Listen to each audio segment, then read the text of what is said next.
Heinz Alfred Kissinger was born in Fürth, Germany, on May 27, 1923. His parents, Louis and Paula Kissinger, were Jewish Germans living a quiet life. His father was a respected schoolteacher, while his mother managed their modest household. The Kissinger family lived a comfortable existence, but the shadow of growing anti-Semitism darkened their lives. Young Heinz, as he was then known, experienced firsthand the rising tide of hatred and intolerance. Schoolyard taunts and discriminatory practices became increasingly common. Despite the growing hostility, the Kissingers tried to maintain a sense of normalcy.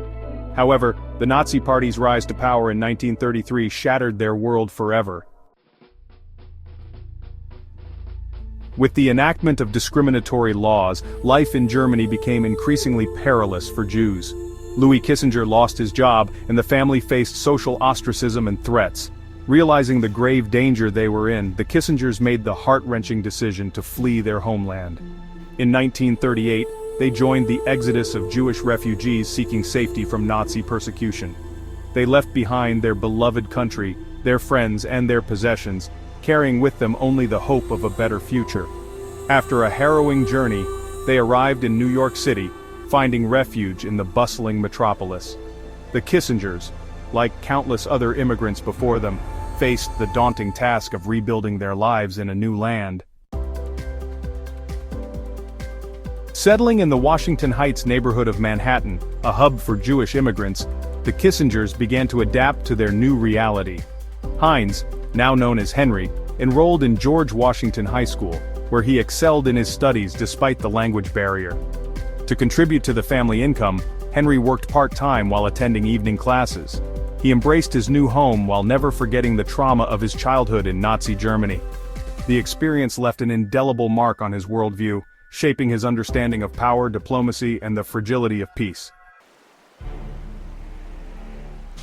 After graduating high school, Kissinger enrolled in the City College of New York, but his studies were interrupted by World War II.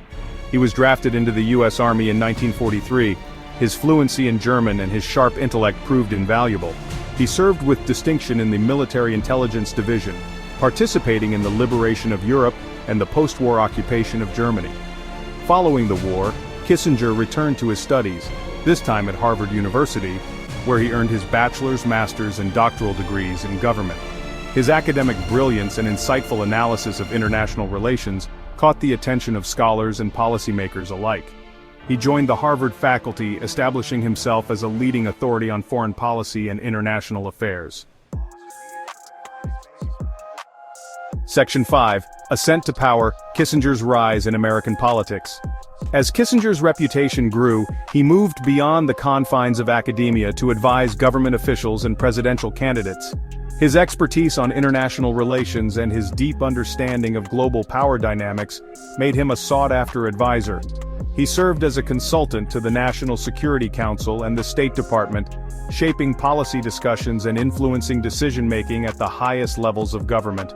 His insights into the Cold War rivalry between the United States and the Soviet Union, as well as his nuanced understanding of regional conflicts, solidified his position as a leading voice in American foreign policy.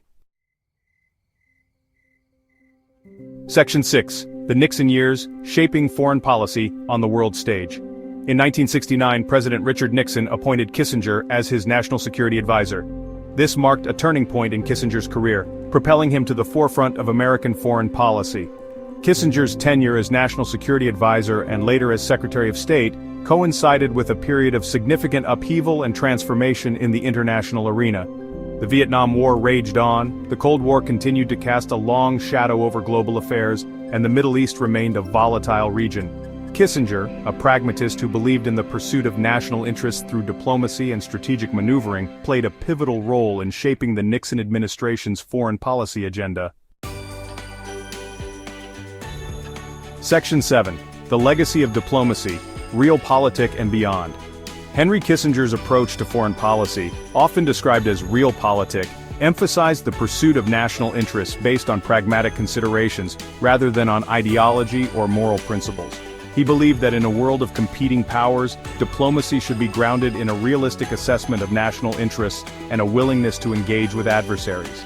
Kissinger's realpolitik approach, while lauded by some for its pragmatism and effectiveness, also drew criticism from those who argued that it prioritized national interests over human rights and moral considerations. Section 8. A contested honor, the Nobel Peace Prize and its aftermath.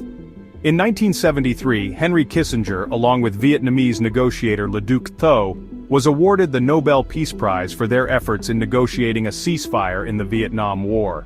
The announcement of Kissinger's Nobel Peace Prize was met with a mix of praise and controversy.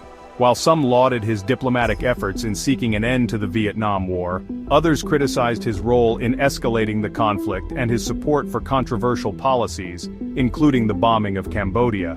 The controversy surrounding Kissinger's Nobel Peace Prize highlighted the complex and often contentious nature of diplomacy, particularly in times of war and conflict.